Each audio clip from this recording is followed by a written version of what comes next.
3 start. पुण्यातील गणेश उत्सव सगळ्यात प्रसिद्ध आहे, परंतु एक असं गणेश उत्सव ज्या ठिकाणी जाता येत नाही, परंतु त्यांच्यासारखा आनंदाने कोणी साजरा करत नाही. 18 पगड जाती मिळून विविध जातीतील सगळे लोक मिळून तो गणेश उत्सव साजरा करतात आणि ती जागा आहे येरोडा. या ठिकाणी मूर्ती दिली जाते की नाही दिली जाते हे कन्फर्म नाही सांगू शकत, परंतु जे आरोपी असतात ते त्यांच्याकडील पुठ्ठा किंवा त्यांच्याकडे ज्या काही वस्तू आलेल्या असतात त्यांना मिळून ते गणपती बसवतात.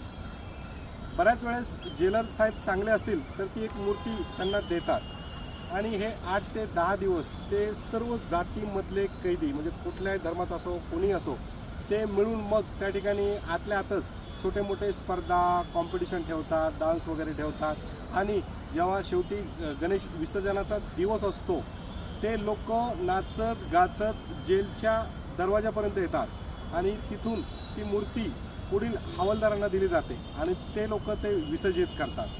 हा गणेश उत्सव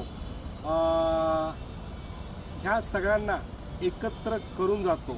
फक्त हिंदू धर्मातीलच लोक नाही तर दुसऱ्या धर्मातील लोकसुद्धा या दिवसाची वाट बघतात ते कधी गणेश उत्सव होईल आणि सगळे आनंदाने साजरा करतील. धन्यवाद.